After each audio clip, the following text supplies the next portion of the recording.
नमस्कार दोस्तों, स्वागत है पुनः एक बार आपका एक्सिस इंस्टीट्यूट के यूट्यूब चैनल पर।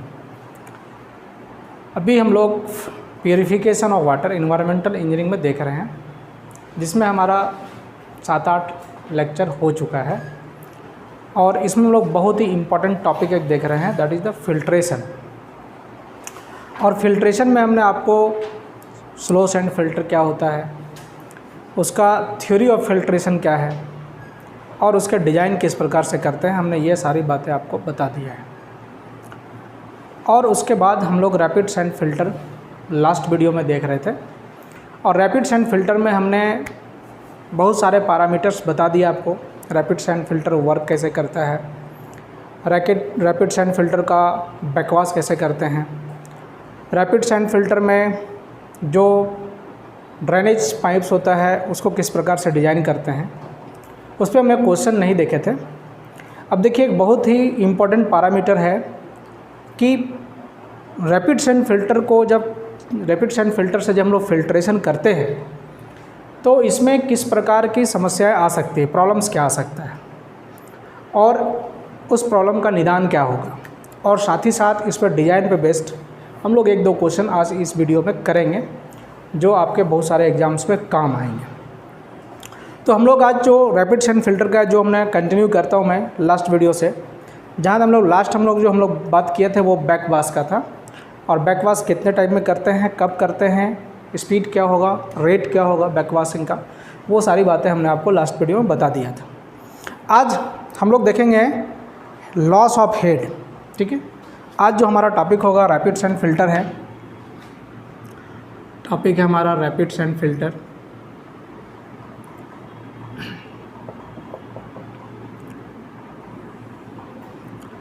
और इस रैपिड सैंड फिल्टर में हम लोग देख रहे हैं loss of head, loss of head. तो देखिए, हम लोग फिल्टर का एक रफ डायग्राम बनाते हैं, यहाँ से फिर बहुत सारी बातें आपको समझ में आएगी। ये ऑब्जेक्टिव एग्जाम्स के लिए आपका बहुत हेल्पफुल करेगा। आपके पास इस तरह से कुछ था, पहला लेयर में वाटर होता था, फिर दूसरा लेयर में सैंड होता था और तीसरा लेयर में ग्रेवल होता था। So first one is gravel, ये आपको मैंने बताया था 60 सेंटीमीटर। फिर आपका सैंड होता था, this was 60 centimetre to 90 centimetre. और वाटर होता था, वाटर का डेप्थ जो है अप्रॉक्स सैंड के डेप्थ के ही बराबर हम लोग लेते हैं। ठीक है, अब हम लोग अगर इसका चाहते हैं कि हेड लॉस क्या हो रहा है ये फाइंड आउट करना, अगर हम लोग चाहते हैं तो ये हम लोग किस प्रकार से फाइंड आउट कर सकते हैं। तो ये बहुत सिंपल है इसको फाइंड आउट करने के लिए। Suppose we have an outlet here, यहाँ पर ग्रेवल के नीचे हमारा ड्रेनेज सिस्टम होता था। इस ड्रेनेज सिस्टम से मान लेते हैं हमारे पास एक आउटलेट है, suppose this is the outlet, और हमें पता करना है कि हेड लॉस कितना हुआ। हेड लॉस मेनली यहाँ होगा कैसे, ये आपका इनलेट होता था, वाटर इधर से इन करता था, दिस वाज इनलेट। तो हेड लॉस का मेन काउज क्या है, अगर हम लोग समझना चाहें काउज ऑफ हेड लॉस क्या है, इस चीज़ को हम अगर समझना चाहें तो एक्चुअली हेड लॉस का काउज होता है जो वाटर जब इंटर करेगा सैंड पार्टिकल्स में, तो यहाँ पर जो है फ्रिक्शनल रेसिस्टेंस डेवलप होंगे। ठीक है, फ्रिक्शनल रेसिस्टेंस डेवलप होंगे, that is known as dragging. तो ये एक्चुअली जो सैंड पार्टिकल्स है, सैंड पार्टिकल्स जब वाटर इन करता है तो फ्रिक्शनल रेसिस्टेंस जो होगा जो उसको अपोज करेगा, और जो स्पेस ऑफ फ्लो है वो भी आपका डिक्रीज हो रहा है थोड़ा। तो यहाँ पर मेनली जो है हेड लॉस होता है due to frictional resistance. Frictional resistance के वजह से हेड लॉस होगा। ठीक है, अब इस हेड लॉस को हम मेजर करना चाहते हैं, तो हम लोग किस प्रकार से हेड लॉस को मेजर कर सकते हैं, how we can measure the head loss. तो हम लोग क्या करेंगे, इस हेड लॉस को मेजर करने के लिए हम लोग यहाँ पर एक पीजोमीटर लगा देंगे सरफेस ऑफ वाटर में। यहाँ पर एक पीजोमीटर लगा दिया हमने, ये सैंड में नहीं जाना चाहिए क्योंकि सैंड में जाते ही हेड लॉस शुरू हो जाएगा। सपोज एक पीजोमीटर हमारे पास यहाँ पर कुछ है, and another piezometer will be placed at the outlet of the filter के आउटलेट पे हम लोग, या फिर इस पीजोमीटर को आप सबसे बेस्ट रहेगा आप यहाँ लगाओ तो अच्छा रहेगा। पीजोमीटर को आप इनलेट पे लगा दिए तो यहाँ पर आपको प्रेशर पता चल जाएगा क्या है, और एक पीजोमीटर आप लगा देते हो यहाँ पर आउटलेट पे, ठीक है। तो फिर इन दोनों के बीच का जो हेड का डिफरेंस होगा that will B give the head loss और प्रेशर लॉस, ठीक है। तो हम लोग क्या करते हैं, पीजोमीटर 2 लगाते हैं, एक इनलेट पे लगाते हैं और एक आउटलेट पे लगाते हैं। जहाँ इन हो रहा होगा उसी जगह लगाएंगे तो आपको इनलेट प्रेशर पता चल जाएगा और जो आउटलेट हो रहा है वहाँ का प्रेशर पता चल जाएगा। So the difference of this head in this two piezometer gives the head loss. तो इसको मेजर करेंगे with the help of measured with help of piezometer की सहायता से इसका हम लोग मेजर करेंगे हेड लॉस, ठीक है। अब कारण मैंने आपको बताया कि ये जो हेड लॉस है इसका कारण क्या है, तो हेड लॉस का मेन कारण है आपका फ्रिक्शनल रेसिस्टेंस। अब देखिए क्या है, इस हेड लॉस से क्या होगा, इसलिए अगर हम चाहते हैं कि हेड लॉस बचाना चाहें, हेड लॉस हमारा कम से कम हो, जनरली हमारा हेड लॉस फ्रेश वाटर के लिए, अगर यहाँ पर देखेंगे एकदम फ्रेश है फिल्टर हमारा, फ्रेश फिल्टर के लिए head loss 15 centimetre to 30 centimetre होता है, ठीक है ना। फ्रेश के लिए ये हमारा जो है head loss that will be 15 to 30 centimetre, है ना। अगर आपका फ्रेश है, फॉर फ्रेश फिल्टर बेड, यानी कि बैकवाश अभी तुरंत किया है आपने, तो for fresh filter bed head loss will be 15 centimetre to 30 centimetre, ठीक है। अब जैसे जैसे फिल्ट्रेशन का टाइम बढ़ता जाएगा, फंक्शन ऑफ फिल्टर बेड का टाइम बढ़ता जाएगा, मतलब कहने का मतलब आपने एक बार बैकवाश कर लिया तो बैकवाश करने पर क्या हो गया, फिल्टर आपका फ्रेश हो गया, उस समय आपका जो हेड लॉस होगा that will be 15 centimetre to 30 centimetre. लेकिन जैसे जैसे टाइम बढ़ेगा, ऐसे फिल्ट्रेशन होगा, वाटर जैसे जैसे फिल्टर होते जाएंगे, वैसे वैसे क्या होगा कि डर्ट पार्टिकल जो होगा, डर्टी पार्टिकल्स, वो इसके इधर एरेटेड होने लगेगा सैंड के अंदर, ये इस प्रकार से एरेटेड होता रहेगा, है ना। तो ये एरेटेड होते होते क्या होगा कि जितना ज़्यादा यहाँ पर पार्टिकल्स एरेटेड होंगे बाय द सैंड पार्टिकल्स, और ये टॉप लेयर पर होगा सैंड का, तो जितना ज़्यादा यहाँ पार्टिकल्स एरेटेड होगा सैंड के द्वारा, वैसे वैसे फ्रिक्शनल रेसिस्टेंस बढ़ता जाएगा और head loss will be increases continuously, है ना। हेड लॉस इंक्रीजेस कंटिन्यूसली, और हम लोग परमिसिबल 2.5 टू 3.5 मीटर तक जा सकते हैं मैक्सिमम, ठीक है ना। Head loss will be increases continuously, और परमिसिबल आप ज़्यादा से ज़्यादा जा सकते हैं। परमिसिबल हेड लॉस किसी रैपिड सैंड फिल्टर से देखें अगर हम लोग, तो this will be 2.5 to 3 metre, 2.5 से 3 मीटर तक आप ज़्यादा से ज़्यादा हेड लॉस तक आप काम कर सकते हैं। जैसे ही इससे ज़्यादा हेड लॉस होता है, यू हैव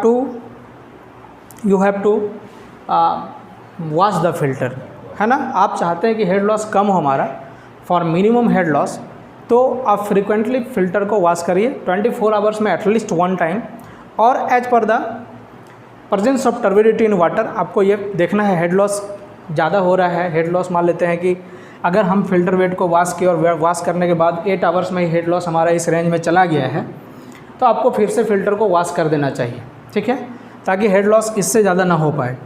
तो minimize the head loss, filter bed should be washed frequently। आप चाहते हैं कि हेड लॉस आपका मिनिमम हो, तो आपको फ़िल्टर को वॉश करना चाहिए 24 आवर्स में एटलीस्ट 1 टाइम तो हो ही जाना चाहिए। अदरवाइज आपको ये डिसाइड करना है कि हमारा हेड लॉस क्या हो रहा है, ठीक है ना। अगर हेड लॉस 2.5 टू 3 मीटर तक जा चुका है तो हम लोगों को जल्दी से इसको वॉश कर देना चाहिए। अब देखिए, अगर आप वॉश नहीं करते हैं, जो आपका डिमांड है, सपोज कि आपका हेड लॉस इस रेंज में पहुंच गया, बट आप इसको नेग्लिजेंसी की वजह से आप फिल्टर को वॉश नहीं कर रहे हैं, ठीक है। यहाँ से ऑब्जेक्टिव क्वेश्चन पूछे जाते हैं, इसलिए ज़रूर गौर से समझना है, ध्यान से समझना है कि होता क्या है। तो एक सिचुएशन आएगा व्हेन हेड लॉस गोज, इससे भी अब ज़्यादा होने लगा, तब यहाँ पर क्या होगा कि इससे ज़्यादा हेड लॉस जाने का मतलब ये होने लगेगा कि जो आपका सैंड पार्टिकल के ऊपर का जो लेयर है ये पूरी तरह से डर्ट पार्टिकल ने कवर कर लिया है। अब डर्ट पार्टिकल जब कवर कर लेगा और ये जो है एक्चुअली कुछ डेप्थ तक जाता है, generally 10 centimetre to 20 centimetre depth तक ये इस तरह का पार्टिकल्स आपका नीचे तक जाता है, 10 टू 20 सेंटीमीटर, 10 टू 20 सेंटीमीटर ये नीचे तक पार्टिकल ज़्यादा डेंस एरेटेड होगा। उसके बाद भी पार्टिकल एरेटेड होते हैं, बट क्या होगा कि क्वांटिटी क्या होगा कि टर्बिडिटी का नीचे जाते जाते कम होने लगता है, क्योंकि मैक्सिमम चूँकि फाइनर सैंड ऊपर होता है, इस वजह से वॉइड छोटा होने की वजह से मैक्सिमम पार्टिकल जो है वो एरेटेड हो जाएगा टॉप लेयर पे। और साथ ही साथ टॉप लेयर पे क्या होगा, फिर एक डर्ट पार्टिकल का लेयर भी तैयार होते रहता है, तो फिर फर्दर वो एक स्क्रीन की तरह, मैकेनिकल स्ट्रेनर की तरह काम करने लगता है। इसलिए ये जो है जनरली आपका 10 टू 20 सेंटीमीटर तक नीचे जो है आपका पार्टिकल्स एरेटेड होगा। अब क्या होगा, जब 10 टू 20 सेंटीमीटर तक डर्ट पार्टिकल्स बहुत सारा इसको एरेटेड कर लेगा, तो अब फर्दर क्या होगा कि जो पार्टिकल्स हैं, जो वाटर है वो नीचे नहीं जा पाएगा, क्योंकि ये पूरी तरह से एक तरह से पैक हो गया समझा जाए। आपने वॉश नहीं करा तो ये धीरे धीरे क्या होगा, पूरी तरह से पैक हो जाएगा। ठीक है, जब पैक होने लगेगा तो अब सिचुएशन क्या होगा, जब पैक होने लगेगा, वाटर नीचे की तरफ इंटर नहीं करने लगेगा, तो अब समझिए कि नीचे का जो हमारा फिल्टर मीडिया है, सैंड और ग्रेवल, अब उसमें एक तरह से समझिए कि आपका कोई वाटर ही नहीं है, मतलब हेड है ही नहीं, समझ रहे ना, हेड है ही नहीं। या इस सिचुएशन में क्या होगा कि हेड लॉस हमारा 2.5 टू 3 मीटर तक जा चुका है। अब हम चाह रहे हैं कि और पानी हम पास कराएं, लेकिन अब क्या हुआ कि ऐसा सिचुएशन आ गया कि यहाँ का प्रेशर जो है, ठीक है, और यहाँ का प्रेशर जो है दोनों सेम हो गया। इट में भी पॉसिबल है क्या? सेम नहीं होगा, ज़ीरो हो गया। इधर का प्रेशर जो है पूरी तरह से ज़ीरो हो गया। ठीक है, अब प्रेशर ज़ीरो हो गया तो हेड लॉस वही हो गया जो यहाँ पर आ रहा था। Means the head in inlet जो होगा वही हेड लॉस हो गया आपका, यानी जो हेड था इनलेट का वो पूरी तरह से लॉस हो चुका है। तो अब सोचिए कि जब हेड लॉस उतना हो गया, कितना, जो हेड हमारा इनलेट में था, तो पूरा लॉस हो गया है, तो फर्दर तो वाटर जाएगा नहीं, पूरी तरह से हेड लॉस हो चुका है। हेड लॉस होने का मतलब वेलोसिटी ऑफ वाटर रिड्यूस हो गया, प्रेशर उसके ऊपर रिड्यूस हो गया, अब ऊपर प्रेशर लग ही नहीं रहा है। तो जब प्रेशर एक्ट करना बंद कर देगा तो वाटर फर्दर यहाँ पर नीचे जाना बंद हो जाएगा। तो नीचे का जो एरिया है आपका, जो 10 टू 20 सेंटीमीटर नीचे है सैंड के लेयर के नीचे, वो पूरा जो फिल्टर मीडिया है that will B acts like a vacuum. अगर आप सोचें वहाँ पर, तो वाटर तो इंटर जा नहीं रहा है, जो वाटर उसके अंदर था पहले से वो तो फिल्टर होकर ड्रेनेज के माध्यम से बाहर चला गया है। सो द इंटायर एरिया वो एक ड्राई सॉइल की तरह हो जाएगा, मतलब जो वॉइड्स जिससे वाटर पास हो रहा था वो पूरा का पूरा खाली हो चुका है, वो क्या होगा कि वैक्यूम की तरह एक्ट करने लगेगा। तो जब हेड लॉस हमारा बहुत बढ़ जाएगा, मतलब equal to the inlet head loss, inlet head उतना हमारा हेड लॉस हो जाएगा, तो अब फर्दर वाटर पास नहीं कर पाएगा और नीचे का जो भी फिल्टर मीडिया है वो पूरा फिल्टर मीडिया जो है आपका एक वैक्यूम की तरह एक्ट करने लगेगा। और जब वैक्यूम की तरह एक्ट करने लगेगा तो क्या होगा कि इस फिल्टर बेड में हो सकता है कि एल्गी प्रेजेंस हो, इट में भी पॉसिबल, और एयर का इंटर करने का और भी जगह हो सकता है। क्यों नहीं हो सकता है, एयर कहीं से भी इंटर करेगा क्योंकि अब पूरा खाली हो चुका है। तो अब वहाँ पर ऑक्सीजन का प्रेजेंस होगा, ये जो ऑक्सीजन होगा वो एक बबल बनाना शुरू कर देगा। ठीक है, यानी हवा की तरह वो बबल बना ले, क्योंकि पानी अब है नहीं। ठीक है, अब पूरा वैक्यूम हो गया, तो अब समझिए एयर बबल रह गया अब अंदर। अब ये एयर बबल के वजह से अब जब आप वाटर अप्लाई करना चाहेंगे तो वाटर अप्लाई नहीं करेगा। This air bubble will bind with the sand particles और ग्रेवल पार्टिकल्स। ये जो एयर बबल है अब ये पूरी तरह से सैंड पार्टिकल्स और ग्रेवल पार्टिकल के साथ बाइंड हो जाएगा, तो फर्दर वाटर नहीं जा पाएगा। तब इधर जब आप प्रेशर मेजर करेंगे तो हेड लॉस तो बराबर हुआ था, लेकिन अब जब प्रेशर मेजर करेंगे आप, that pressure will be below zero, मतलब हेड लॉस जो होगा वो बिलो जीरो होने लगेगा। इसका मतलब हुआ such condition is known as negative head. उस तरह के हम लोग प्रेशर को हम लोग नेगेटिव प्रेशर बोलते हैं या नेगेटिव हेड प्रेशर बोलते हैं। तो कहने का मतलब क्या हो गया कि यहाँ पर नेगेटिव हेड प्रेशर क्रिएट होगा। कब क्रिएट होगा? जब हेड लॉस इसके बराबर होगा तो पानी जाना बंद हो जाएगा। उसके बाद जो प्रेशर होगा, चूँकि ये वैक्यूम हो गया है तो ऊपर तो प्रेशर है, तो फिर ये नेगेटिव आपको मेजरमेंट देने लगेगा, आपका बिलो जाने लगेगा। तो आपको जो परमिशेबल हेड लॉस है ये 2.5 to 3 मीटर होगा positive, but for negative it will be 1.2 metre. 1.2 metre तक नेगेटिव होना शुरू होगा। अब जब नेगेटिव हो जाएगा तब दिक्कत यहाँ पर क्या होगा कि अब फर्दर पानी जाएगा नहीं, और फिर आप बैकवाश भी करना चाहेंगे तो बैकवाश करेंगे तो एयर बबल तो बांध के रखा है, तो बैकवाश करने में भी समस्या होगा और वाटर को पास कराने में भी समस्या होगा।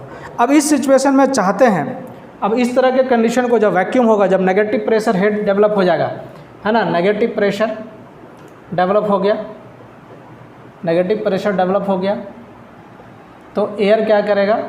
Air bind with filter media and no further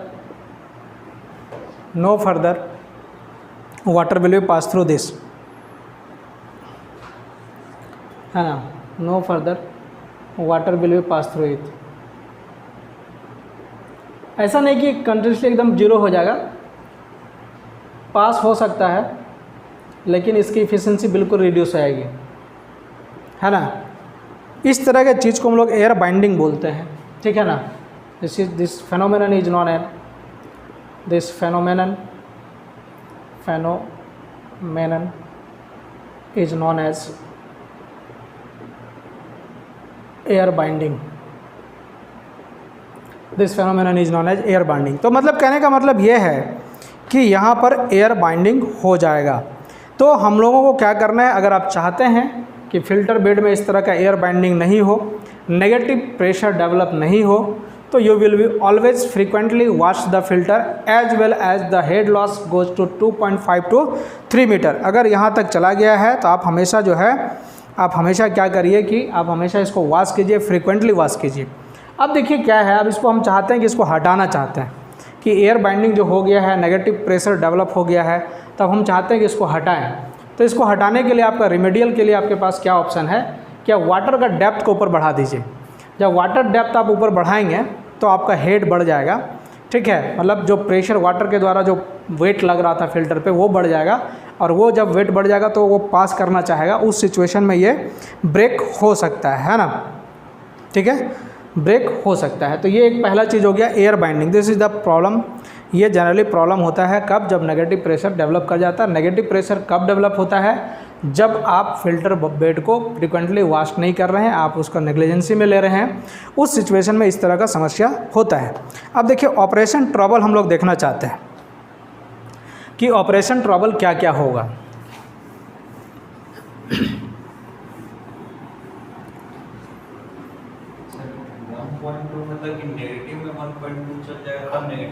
हाँ, मतलब नहीं, नेगेटिव हेड मानेंगे नहीं, 1.2 तक अगर जा रहा है तब तक भी आपको ध्यान में आ जाना चाहिए हमको वॉश करना है, तब तक उतना ज़्यादा इफेक्ट नहीं करेगा वो, ठीक है ना। अब देखिए कि आपका ऑपरेशनल ट्रबल क्या होगा। Operational trouble in rapid sand filter.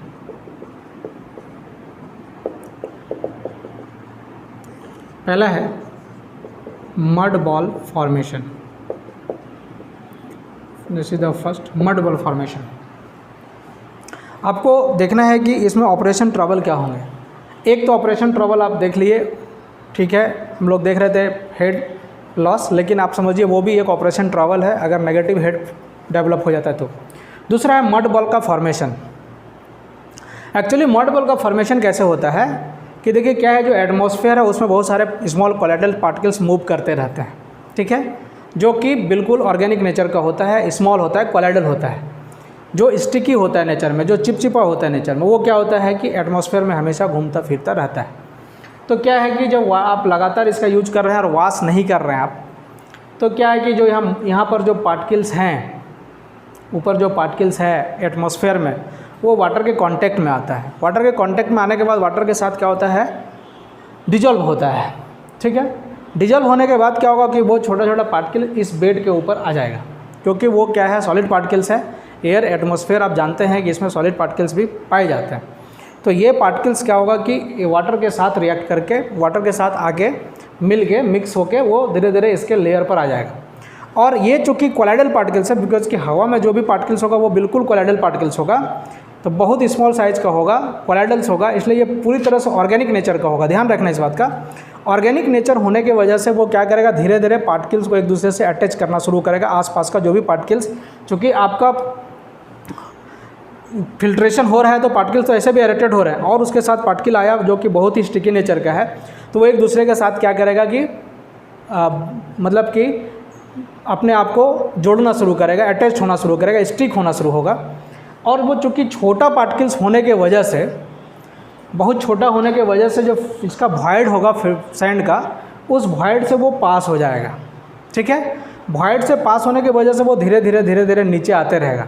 लेकिन नीचे आने के क्रम में क्या करेगा कि कंटिन्यूसली अपना साइज़ को इंक्रीज करेगा। ध्यान देना है, मड वॉल फॉर्मेशन में क्या हो रहा है कि एटमॉस्फेयर में जो पार्टिकल्स है उसके वाटर के साथ मिक्स होने के बाद वो नीचे उसके सैंड लेयर पर आ रहा है, और चूँकि इसका साइज़ बहुत छोटा है, so it will pass through the void of the sand, sand के वॉइड से पास हो रहा है और धीरे धीरे नीचे आएगा। लेकिन जैसे जैसे नीचे आएगा, सिंस द स्टिकी नेचर होने की वजह से ही अपने आप को धीरे धीरे साइज़ इसका बड़ा होते जाएगा। क्यों बड़ा होता जाएगा? स्टिकी है, दूसरे पार्टिकल के साथ अटैच होते रहेगा और अपना साइज़ को बड़ा करते जाएगा। एक समय आएगा, ऐसा सोचिए आप, कि उसका साइज़ बड़ा होते जाने लगा, तो वॉइड में आके साइज़ जब बड़ा होने लगेगा, सैंड पार्टिकल्स है या फिर ग्रेवल पार्टिकल्स है, तो इसके जो वॉइड्स होंगे उस वॉइड में आके वो फंसने लगेगा, मड बॉल। नहीं, such type of particles is known as mud ball, जो कि अपने आप को बड़ा कर रहा है। तो वो इसके बीच बीच में आके क्या करेगा, वो फंसने लगेगा। जो साइज़ बड़ा होने लगा, तो साइज़ जब बड़ा होने लगा तो उसके वॉइड से पास नहीं हो पाएगा, तो उन सब जगहों पर वो क्या होगा कि आके रुकना शुरू करेगा। अब रुकने की वजह से पहला प्रॉब्लम क्या क्रिएट होगा? फर्स्ट प्रॉब्लम ये क्रिएट होगा कि वो पानी को, वाटर को पास होने नहीं देगा फिल्टर बेड से, है ना। पहला प्रॉब्लम तो ये क्रिएट हो जाएगा कि वो पास होने नहीं देगा। और ये चूँकि स्टिक की नेचर का होता है, इसको आसानी से रिमूव भी नहीं किया जा सकता है। ये हो क्यों रहा है? ये हो इसलिए रहा है कि आपने क्या किया कि वॉश करने में आपने क्या किया, अपने आप को नेग्लिजेंसी में लाया। अगर टाइम टू टाइम वॉश होते रहता तो ये थोड़ा बहुत पार्टिकल्स आता है तो वो वॉश होकर हट जाता। लेकिन आपकी ये नेग्लिजेंसी क्या करेगा, इसके साइज़ को बढ़ा देगा। और फाइनली क्या होगा कि जो पार्टिकल्स वॉइड जो है मीडिया का, उस वॉइड में आके क्या करेगा, अपने आप को जाम करेगा, उसको जैम करेगा। और जैम करने की वजह से क्या होगा कि अब फिल्ट्रेशन में प्रॉब्लम तो करेगा ही, मतलब रेट ऑफ फिल्ट्रेशन पर तो इफेक्ट डालेगा, इफिशिएंसी पर इफेक्ट डालेगा ही। लेकिन उसके बाद क्या प्रॉब्लम होगा कि जब आप बैक वॉश करना चाहेंगे तो ये सारे फंसे हुए हैं। बैक वॉश जब हाई प्रेशर के साथ आप पानी को देंगे नीचे से, हमने दो तरह का बैक वॉश बताया था आपको, हाई रेट और लो रेट।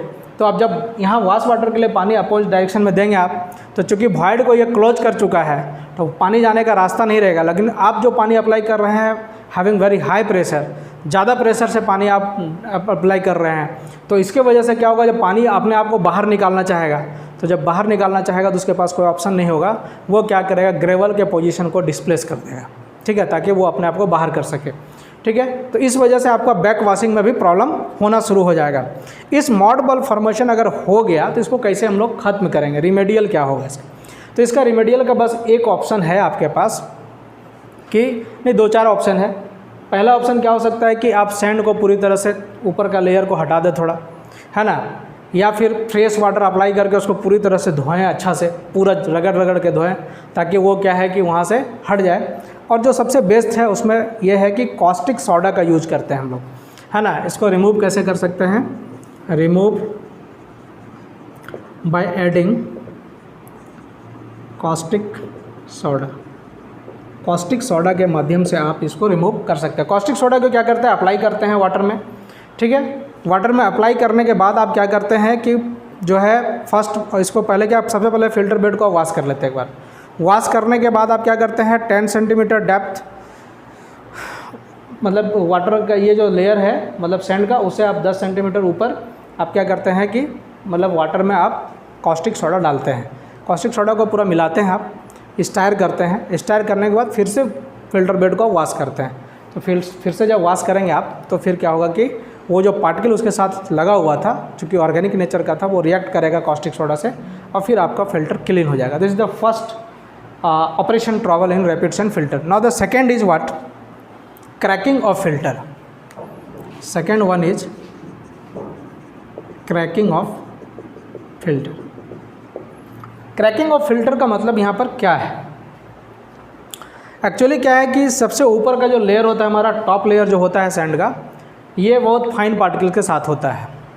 और क्रैकिंग ऑफ फिल्टर में इन बिटवीन द बेड ऐसा कुछ प्रॉब्लम नहीं होता है, लेकिन जो आपका वॉल के साथ सटा हुआ जो सैंड है, तो चूँकि वॉल का नेचर अलग होता है और सैंड का नेचर अलग होगा, ठीक है। वॉल आपका कंक्रीट का होगा और सैंड जो होगा इसको आप लूजली पैक्ड रखते हैं क्योंकि इससे फिल्टर होता रहता है। तो जो ये साइड, वॉल के साइड में जो जगह होगा वहाँ पर क्या होगा कि अगर ये ड्राई हुआ तो ये पॉसिबिलिटी तब आता है जब आपका फ़िल्टर ड्राई होगा, ठीक है। तो फिल्टर ड्राई कब होगा? जब फिल्टर आपका बंद होगा, मतलब ऑपरेशन में नहीं होगा, स्टैंड बाय में रहेगा। तो उस सिचुएशन में क्या होगा कि यहाँ पर हो सकता है कि आपका ये वॉल के साथ सैंड जो है अपना कांटेक्ट छोड़ दे, ठीक है। जब सैंड वॉल के साथ कांटेक्ट छोड़ेगा तो एक क्रैक डेवलप हो जाएगा। अब जब क्रैक डेवलप होगा तो क्रैक डेवलप होने से उसका साइज, वॉइड का साइज बढ़ गया। तो साइज ऑफ वॉइड जब बढ़ेगा तो उससे क्या होगा, जो पार्टिकल्स को पास नहीं होना चाहिए वो पार्टिकल भी पास होने लगेगा। और चूँकि ग्रेवल जो है आपका, इसका वॉइड ऐसे ऑलरेडी बड़ा है, तो अब जब पास होगा तो ग्रेवल को भी पास कर देगा। सो आपको क्या, इम्प्योर वाटर मिलने की संभावना बनी रहेगी।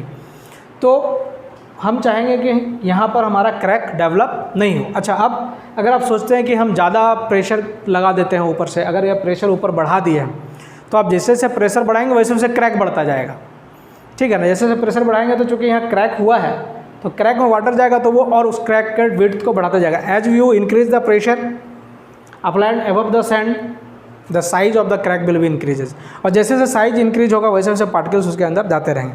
तो इसको रिमूव करने का तरीका क्या हो सकता है कि आप सैंड का ऊपर लेयर को आप पूरा स्टेयर कीजिए ताकि ये क्रैक जो है वो हट सके, ठीक है ना। जिस प्रकार से आप मड वॉल फॉर्मेशन को रिमूव कर सकते हैं उसी प्रकार से आप क्रैक को भी रिमूव कर सकते हैं, ठीक है। एक्सेप्ट कि आप कॉस्टिक सोडा ऐड करने का यहाँ ज़रूरत नहीं है, बाकी आप उसी तरीक़ा से आप कर सकते हैं। अब लोडिंग ऑफ, ये आपको मैंने बता दिया था कि लोड जो है हम लोग क्या, हमारा ओवरलोडिंग रेट होगा फिल्टर बेड में, हमने आपको पहले बता दिया था। This will B 50 to 100 litre पर मिनट पर स्क्वायर मीटर, या फिर 3000 से 6000 litre per hour per square metre, है ना। ओवरलोडिंग रेट हम पहले लास्ट वीडियो मैंने बता दिया था कि ओवरलोडिंग रेट जो होगा, अगर नहीं बताया तो आप लिख सकते हैं। ओवरलोडिंग रेट जो होगा वो क्या होगा, 50 to 100 लीटर पर मिनट पर स्क्वायर मीटर। ओवरलोड रेट का अगर बात करें हम लोग, ओवरलोड रेट मतलब कितना ये फ़िल्टर कर सकता है, एक तरह से वो समझना है। दिस इज़ 50 to 100 लीटर पर मिनट पर स्क्वायर मीटर। ये लीटर में है, मिनट में है। अगर इसको हम लोग दूसरे तरीके से देखें तो 3000 to 6000 litre per hour per metre square, इस प्रकार से आप यहाँ पर देखते हैं। आपको मैंने पहले बताया था कि ये जो है रैपिड सैंड फिल्टर जो है स्लो सैंड फिल्टर के कंपेयर में कम इफ़िशिएंट है इन रिमूविंग द बैक्टीरिया को ये सिर्फ 80 to 90% ही रिमूव करता है, जबकि स्लो सैंड फिल्टर जो है इसको रिमूव करता है कितना, तो 98 to 99%, ठीक है। अगर प्री कोलोनेशन आपने अप्लाई कर दिया तो that will be remove approximately 100, that is 99.9%, ठीक है। अब अगर टर्बिडिटी का बात करेंगे तो ये टर्बिडिटी जो है आपका 35 to 45 मिलीग्राम पर लीटर रिमूव कर सकता है। तो इस प्रकार से हमने देखा कि रैपिड सैंड फिल्टर क्या होता है, बैक वॉशिंग का प्रोसेस कैसा होता है, अंडर ड्रेनेज सिस्टम क्या होता है, ट्रफ क्या होता है, और साथ ही साथ हमने देखा कि इसमें ऑपरेशनल ट्रबल क्या हो सकता है। अब हम लोग इस पर बेस्ड कुछ क्वेश्चंस करेंगे यहाँ पर, ठीक है। तो हम एक क्वेश्चन करते हैं, हम लोग पहले सिंपल क्वेश्चन करेंगे फिर हम लोग और क्वेश्चन देखेंगे। तो एक क्वेश्चन है, उसका डाटा हमारे पास है।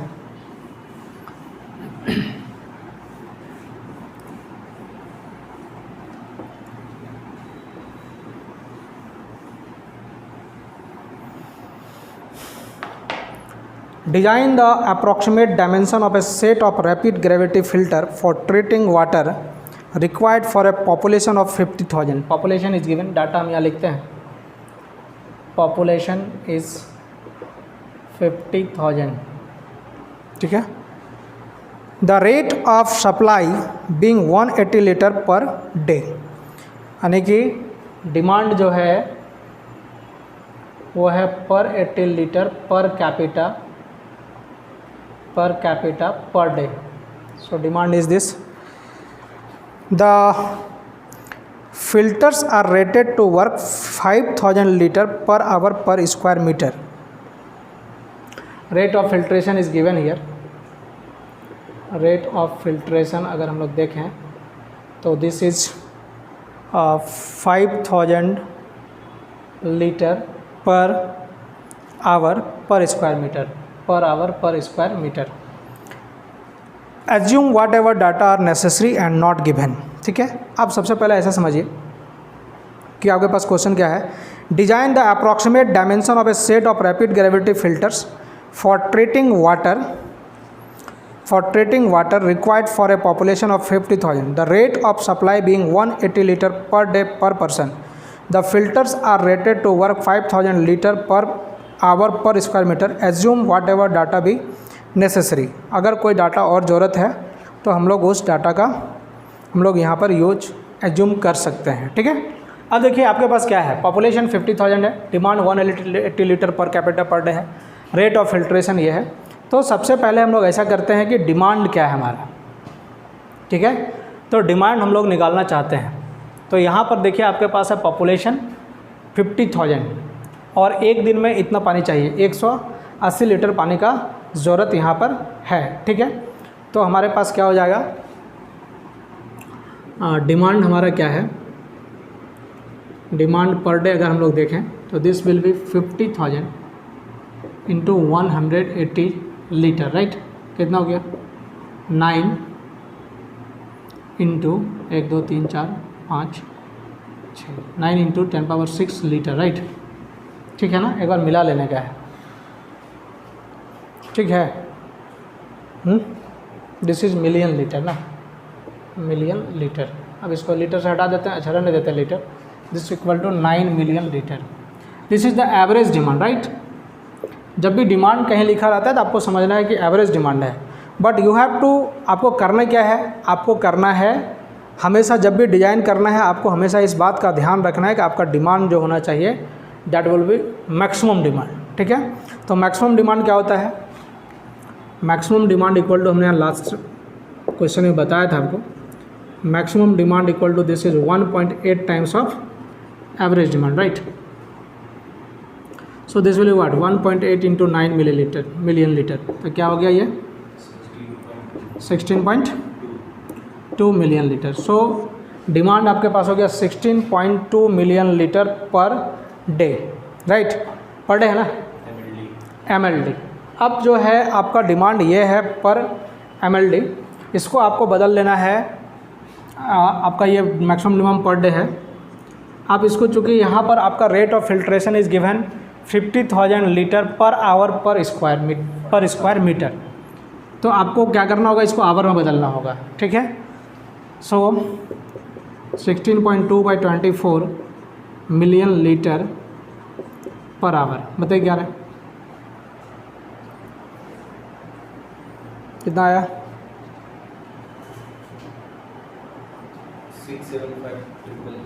6 क्या बात रहने दो ना, मिली लीटर में बताओ. 0.675 million litre per our. Right, अब आपके पास जो है मैक्सिमम डिमांड हो गया, मतलब इतना मिलियन लीटर आपको चाहिए पर आवर में. ठीक है, पर आवर में चाहिए million litre. So this is the discharge. एक तरह से समझिए कि ये डिस्चार्ज है. ठीक है, तो ये डिमांड है और रेट ऑफ फिल्ट्रेशन देखिए क्या है 5000 litre per hour per square metre. एक स्क्वायर मीटर में इतना लीटर आपका फ़िल्टर हो रहा है 1 घंटे में, और आपको 1 घंटे में पानी चाहिए इतना मिलियन लीटर. इसको चलिए लीटर में कर ही देता हूँ मैं, 0.756 इंटू 10⁻6 लीटर पर आवर.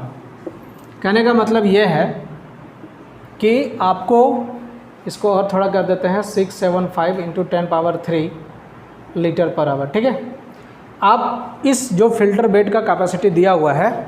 अच्छा, इसमें 2-3 बातें जो हम इग्नोर कर रहे हैं आपको पहले बता देते हैं. हमने सबसे पहले इग्नोर किया कि रैपिड फिल्टर जो है उसको वॉश करने के लिए 2 to 5% वाटर का ज़रूरत होता है. ठीक है, आप जितना वाटर ट्रीट कर रहे हैं, वाटर आपको इतना चाहिए, तो इसका 2 to 5% जो है आपको वाटर बैक वॉश में चाहिए होगा. तो आपको 2% से 5% के बीच कोई भी एक एज्यूम डाटा लेके आपको ये डाटा मतलब उतना इंक्रीज करना पड़ेगा, क्योंकि उतना फ़िल्टर उसको करना पड़ेगा, ठीक है। सेकंड चीज़ जो हमने इग्नोर करा है यहाँ पर कि जो आपका फ़िल्टर बेड होगा इसको वॉश करने में आपको मैंने पहले बताया था कि 15 to 30 मिनट्स लगता है। इन एवरेज हम लोग 30 मिनट्स मान लेते हैं कि लॉस ऑफ टाइम होगा।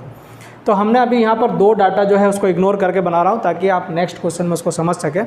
हमने 2 डाटा क्या इग्नोर किया, पहला डाटा हमने इग्नोर किया कि यहाँ पर बैक वॉश के लिए पानी का हमको कोई ज़रूरत नहीं है, जो पानी है उसे हम सब काम कर रहे हैं, ठीक है। दूसरा हमने डाटा इग्नोर किया कि जो है ये हमारा फ़िल्टर बेड 24 आवर्स चल रहा है, मतलब इसमें हाफ आवर, अगर 24 आवर्स में एक बार अगर वॉश कर रहे हैं हम लोग तो हाफ आवर जो है आपका कम होगा, तो 23.5 आवर्स के लिए आपका डिज़ाइन होगा। लेकिन हम अभी क्या कर रहे हैं कि इसको पर आवर्स हम मान रहे हैं कि 24 आवर्स हमारा फ़िल्टर बेड ऑपरेशन में है, ठीक है।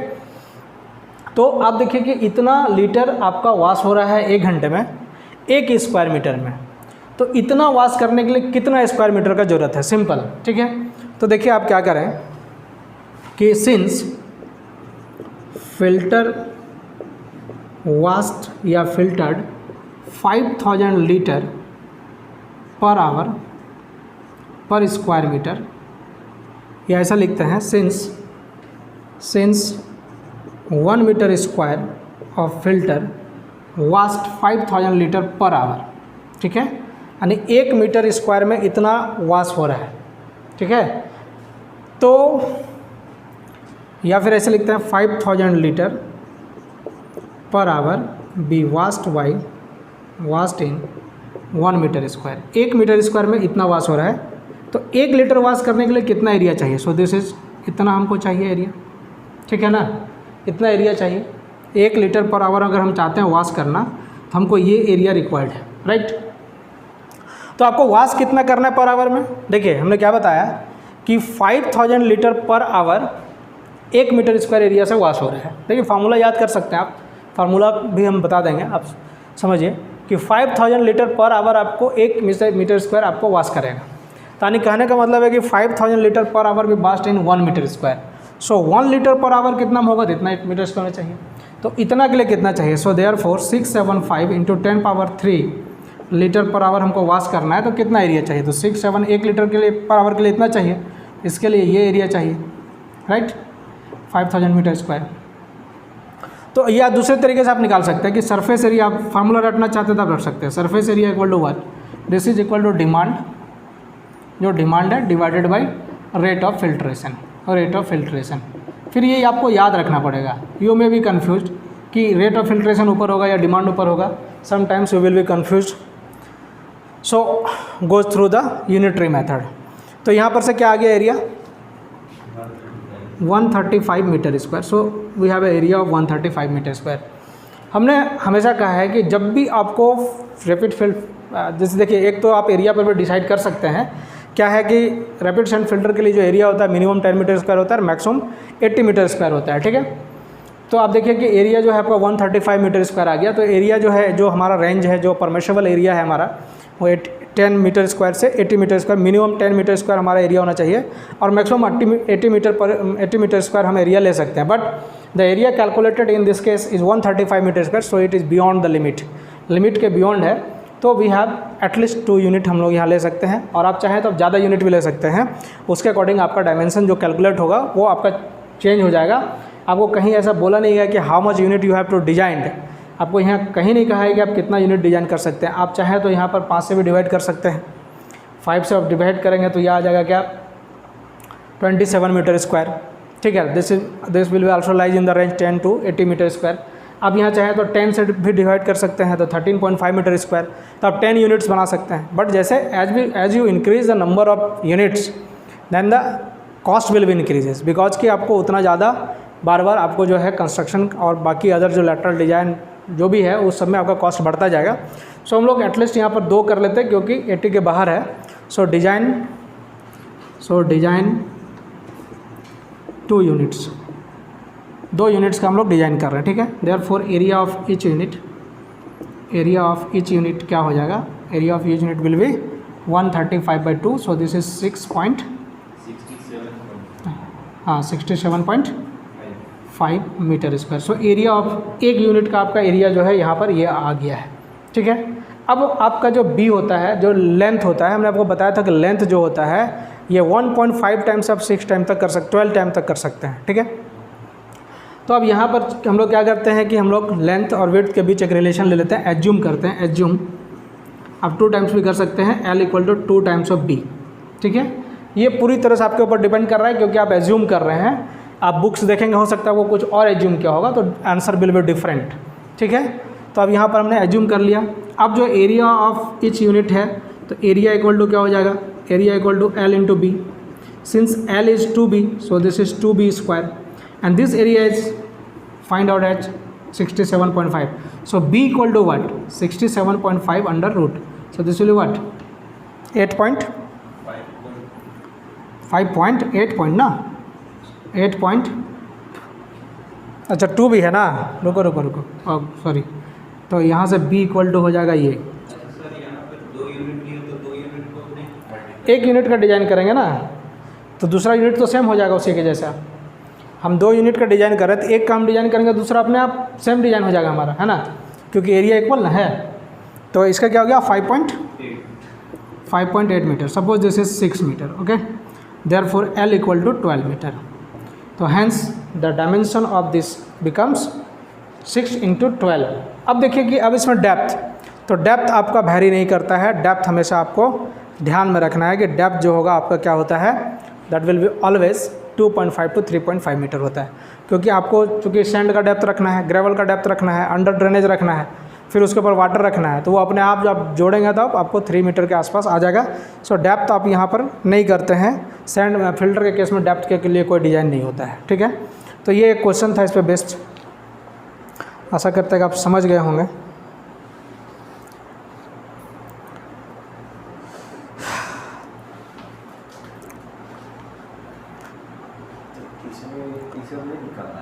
अंडर ड्रेनेज डायमीटर, क्या चीज़, इसमें तो डायमेंशन निकाल दी। अब अंडर ड्रेनेज का डिजाइनिंग अभी वो पूछा नहीं है ना, कंप्लीट डिजाइन करेंगे तब। एक क्वेश्चन और करते हैं हम लोग, है ना, डिफरेंट क्वेश्चन करते हैं, ठीक है। एक क्वेश्चन और है, एक फ़िल्टर यूनिट है, एक कंप्लीट डिजाइन एक वीडियो में बताएंगे, पूरा कंप्लीट डिजाइन एक वीडियो में सिर्फ बताएंगे, नहीं तो फिर वो गड़बड़ हो जाएगा, बहुत लंबा डिज़ाइन होगा। उसमें ट्रफ का डिज़ाइन करेंगे, अंडर ड्रेनेज का डिज़ाइन करेंगे, है ना, सारा डिज़ाइन एक में हम लोग करेंगे। तो हम लोग एक छोटा क्वेश्चन करते हैं और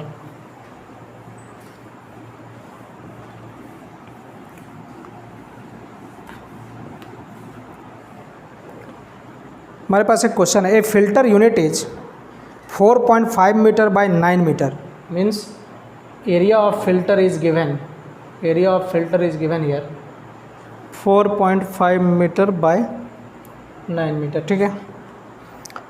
after filtering 10,000 cubic metre per day in 24 hours period, यानी कि टोटल फिल्टर वाटर जो है आपके पास वो है 10,000 metre cube in 24 hours, in 24 hours, right? The filter is backwashed at a rate of backwash. This is 10 liter per square meter per second, right? For 15 minutes. Time of backwash is 15 minutes. Compute the average filtration rate, quantity and percentage of treated water used in washing and the rate of wash water flow in each trough assume। अच्छा, और फिर क्या निकाला, rate of wash water flow, number of trough is given here, number of trough मैंने आपको बताया था, this is 4। देखिए एक क्वेश्चन हमारे पास है, a filter unit is 4.5 metre into 9 metre after filtering 10,000 cubic meter per day in 24 hours period. The filter is backwashed at a rate of 10 liter per square meter per second for 15 minutes. Compute the average filtration rate, quantity and percentage of treated water used in washing and the rate of wash water flow in each trough, assume 4 troughs. ठीक है, तो area of filter दिया हुआ है आपको। ठीक है, area of filter आपको दिया हुआ है, क्या है आपका 4.5 इंटू 9 मीटर है। ठीक है, सो दिस बिकम व्हाट, इसका निकलिए वैल्यू कितना आ रहा है, 9 4 जा 36 और 5 40.5 metre square. So area of filter is given इधर 40.5 metre square. Filter quantity in 24 hours. ठीक है, filter quantity in 24 hours, this is 10,000 metre cube. ठीक है, 24 घंटा में ये 10,000 मीटर क्यूब को वास्ट कर दे रहा है।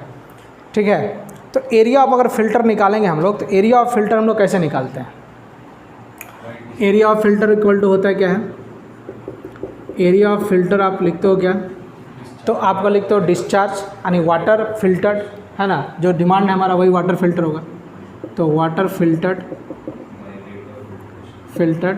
By rate of filtration, rate of filtration. ठीक है, तो आपके पास क्या है, क्वेश्चन है कि क्या बोलते हैं, find out the compute the average filtration rate, मतलब रेट ऑफ फिल्ट्रेशन आपको निकालना है यहाँ पर। ठीक है, तो रेट ऑफ फिल्ट्रेशन एवरेज निकालना है, तो यहाँ से आ जाएगा rate of filtration equal to what, rate of filtration equal to हो जाएगा water filter 10,000 metre cube per hour है, कर लेते हैं इसको पर आवर, 24 आवर्स में ये कर रहे हैं। रेट ऑफ फिल्ट्रेशन जब भी आप देते हो तो पर आवर में देते हो, राइट, तो 24 आवर्स इनटू कितना एरिया है, एरिया यहाँ डिवाइड हो जाएगा ना, तो 40.5 मीटर स्क्वायर। तो यहाँ से आपको क्या निकल जाएगा, है 10.288, तो आपका मीटर क्यूब में आ रहा है ना, इसको आप बदल लीजिए लीटर में। ठीक है, तो लीटर में बदलेंगे तो क्या हो जाएगा 10,000 इंटू 1000। ठीक है, litre 24 hours into 40.5 metre square. So now 10.22 था ना, 10,10288, ठीक है, छोड़ देते हैं, litre per hour per metre square. Since this is the average rate of filtration. क्यों एवरेज रेट ऑफ फिल्ट्रेशन, क्योंकि हमने यहाँ बैकवाश का टाइम को एज्यूम नहीं किया। ठीक है ना, बैकवाश के टाइम को एज्यूम नहीं किए, इसलिए ये क्या हो गया, हमारा एवरेज रेट ऑफ फिल्ट्रेशन हो गया। अब देखिए हम लोग ऐसा करते हैं कि एवरेज रेट ऑफ फिल्ट्रेशन हो गया, ठीक है ना। अब यहाँ पर क्या हो रहा है, 15 मिनट्स आपका जो है वो यहाँ लिखा है टाइम ऑफ बैकवाश। अच्छा, टाइम ऑफ बैकवाश है 15 मिनट, लेकिन हम लोग लॉस क्या मान सकते हैं, हाफ आवर, 30 मिनट्स नहीं। तो as rate of filtration the time lost in filtration, time lost in filtration equal to half hours मान लेते हैं हम लोग। ठीक है, हाफ आवर्स हम लोग मान लेंगे time of rate of filtration है। अब यहाँ पर देखिए क्या है कि अगर हाफ आवर मेरा टाइम ऑफ लॉस है तो एक्चुअल हमारा जो फिल्टर है वो 23.5 आवर्स ही काम किया। ठीक है, या फिर आपका क्या कर सकते हो कि 24.5 आवर्स कर दीजिए और 24 आवर्स के लिए निकाल लीजिए कि हम जो है रेट ऑफ इतना ही वाटर हमको चाहिए ना 24 आवर्स में, तो एक तरह से हम सोचे कि 24.5 आवर्स हमारा फिल्टर काम किया। ठीक है, तो 24.5 आवर्स क्यों काम किया, तो भाई हाफ आवर्स जो है हमारा वो तो रेट चला गया बैकवाश में, तो बैकवाश में चला गया तो हम लोग क्या कर सकते हैं यहाँ पर से कि हम लोग निकाल सकते हैं कि पर आवर हमारा क्या होगा, है ना। तो अगर हम लोग देखेंगे तो एवरेज रेट ऑफ फिल्ट्रेशन क्या हो जाएगा, अगर हम लोग देखें एवरेज रेट ऑफ फिल्ट्रेशन तो एक्चुअली हम लोग 24 आवर्स के लिए मान लें हम लोग। ठीक है, तो हमारे पास क्या था 10,288 24 आवर्स में था, लेकिन हाफ आवर आपका कहाँ जा रहा है, बैकवाश में। सो दिस इज डिवाइड बाई 24.5, ठीक है, इंटू 24, ये यूनिट के लिए निकल गया और 24 आवर्स काम कर रहा है ना। So that become litre per hour per metre square. कितना आ गया बताइए, जल्दी बोलिए।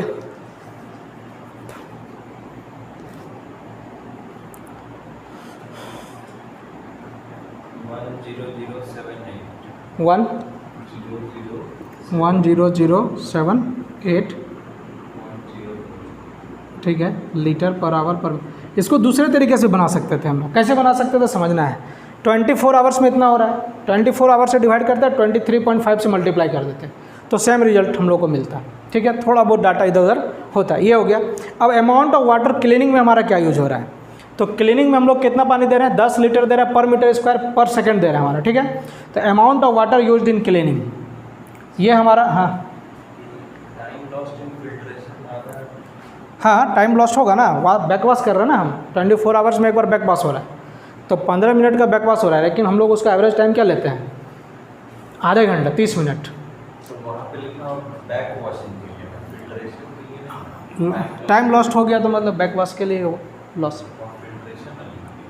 ठीक है, लिख दीजिए time lost in back wash. ठीक है, अब ठीक है, चलिए अब देखिए ये आपका हो गया, इतना आपका रेट ऑफ फिल्ट्रेशन है नहीं, तो ये एक आंसर आपके पास हो गया 10078। इसमें हम लोग अब सब एज्यूम कर लिए, क्या एज्यूम कर लिया है हमने, सारा चीज़ एज्यूम कर लिया है। रेट ऑफ फिल्ट्रेशन हमारा ये हो गया। ठीक है, अब सेकेंड क्वेश्चन हमारा इसके लिए था क्या, you have to find the quantity and the percentage of treated water used in washing. ठीक है, तो सबसे पहले हम लोग निकालते हैं कि हमारा क्वांटिटी क्या लग रहा है। ठीक है ना, तो quantity of water required in back washing हम लोग वो निकाल रहे हैं। ठीक है, तो क्वांटिटी कैसे निकलेगा, amount of water used in back washing. ठीक है, तो हमारे देखिए 10 लीटर दे रहे हैं हम पर सेकंड दे रहे हैं, राइट। हम क्या दे रहे हैं, 10 लीटर दे रहे हैं 1 मीटर स्क्वायर के लिए। ठीक है ना, this 10 litre is use for 1 metre square and the area is 40.5 metre. ठीक है, सो आप इसको पर मीटर को आप कर लिए एरिया में 40.5, so this is the litre 10 into 10 litre 1 metre square के लिए दे रहे थे आप, तो आपका एरिया कितना है 4.5 इंटू 9 मतलब 40.5 मीटर स्क्वायर, तो इतना मीटर स्क्वायर से मल्टीप्लाई कर दिए, पर सेकेंड है अभी। और आपका यहाँ पर क्या है, टाइम क्या है बैक वॉश का 15 मिनट है। सो 1 सेकंड में इतना हो रहा है, तो 15 मिनट में कितना होगा, 15 minute into 60 second, so second will be cancel, so this will be the litre. ये आपका आंसर आ जाएगा लीटर में। So the amount will be what, बताइए फटाफट। 36450 लीटर। ठीक है, 36450 लीटर ये आपका आ गया। इतना अमाउंट आपको बैक वॉश में चाहिए, और आप फिल्टर कितना कर रहे हो 100 है, श्योर। ठीक है, आपका ये बैक वॉश में इतना वाटर यूज होगा। कैसे निकाले हम लोग, सिंपल है, 10 लीटर आप 1 मीटर स्क्वायर में आप बैक वॉश के लिए दे रहे हो पानी, तो इतना मीटर स्क्वायर में कितना पानी चाहिए, और 1 सेकंड में दे रहे हो तो 15 मिनट में कितना चाहिए, नहीं 15 मिनट मतलब हो गया आपका 15 इंटू 60 सेकेंड, राइट। सो आपका यहाँ पर क्वांटिटी ऑफ वाटर निकल गया, this will be in litre. और आप कितना आप साफ़ कर रहे हो, तो 10,000 मीटर क्यूब आपको जो है टोटल फिल्टर वाटर का ज़रूरत है 24 आवर्स में। ठीक है, तो 10,000 में आप कितना पानी ले रहे हैं बैक वॉश के लिए, बैक वॉश के लिए आप पानी ले रहे हैं 364,500 लीटर आप पानी यहाँ पर यूज कर ले रहे हो, है ना। So the percentage of water, इसको मीटर क्यों में बदल लेते हैं, क्योंकि यहाँ मीटर में या तो फिर इसको लीटर में बदलना पड़ेगा। ठीक है, तो कोई एक को बदल देते हैं, छोड़ देते हैं इसको, उसी को बदल देते हैं। Percentage of water used in back washing, back washing में हम लोग परसेंट ऑफ वाटर क्या यूज किए, तो 364,500 लीटर पानी लगा कितने में 1000 इंटू 10³ लीटर, इतना पानी हमको चाहिए था। इसमें से इतना पानी हमारा यूज हो गया बैक वॉश में, इंटू 100 कर देंगे तो हमको परसेंट मिल जाएगा। बताइए कितना,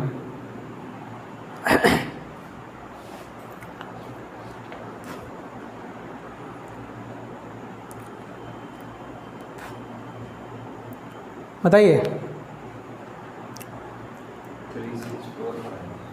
36 कुछ गलत है, हाँ 36 पॉइंट, इतना परसेंट आ जाएगा, इतना हो नहीं सकता है। यहाँ सही किए हो ना, 3.64 श्योर 3.64%, क्योंकि वाटर हमारा 2 to 5% लगता है, तो जो थ्योरी कह रहा है उससे गलत नहीं हो सकता। ठीक है, ये आ गया हमारा percent of water used in back washing. Now next question was कि कह रहा है percent of water used in back washing and the rate of wash water flow in each trough. एक ट्रफ में वॉश वाटर हमारा कितना flow हो रहा है, तो हम लोग देखेंगे टोटल वाटर हमारा ज़रूरत क्या है। ठीक है, तो total water used in back wash. तो बैक वॉश में हमारा टोटल वाटर यूज हुआ था 10 इंटू 40.5, देखिए 10 इंटू 40.5 लीटर पर सेकेंड। हम सेकेंड को नहीं चेंज करें, ठीक है, सेकेंड में आंसर आ जाएगा हमारा। तो ये आपका हो गया 405 लीटर पर सेकेंड, यानी ये टोटल आपका क्या है, वॉश्ड वाटर है। This is the total washed water, ये आपको मिलेगा and this will be carried out by the trough. तो हमारे पास नंबर ऑफ ट्रफ क्या है, 4 है। So flow through each trough, तो एक के साथ कितना ट्रफ हमारा कितना फ्लो हो रहा है, तो 405/4 लीटर पर सेकेंड कितना आ गया, 101.25 लीटर पर सेकेंड। तो ये एक ट्रफ के माध्यम से 101.25 लीटर पर सेकेंड आपका वाटर यहाँ से क्रॉस करेगा। इस प्रकार से हम लोग 2 छोटे छोटे क्वेश्चन रैपिड एडिशन फिल्टर पे देख लिए हैं। अब हम नेक्स्ट वीडियो में आपको बताएंगे एक कंप्लीट डिजाइन किस तरह से रैपिड एडिशन फिल्टर का किया जा सकता है। इसके लिए आप हमारे चैनल को देखते रहिए, सब्सक्राइब कीजिए, फिर आपको नेक्स्ट क्लास में मैं बताऊंगा कि how we can design a complete rapid addition filter.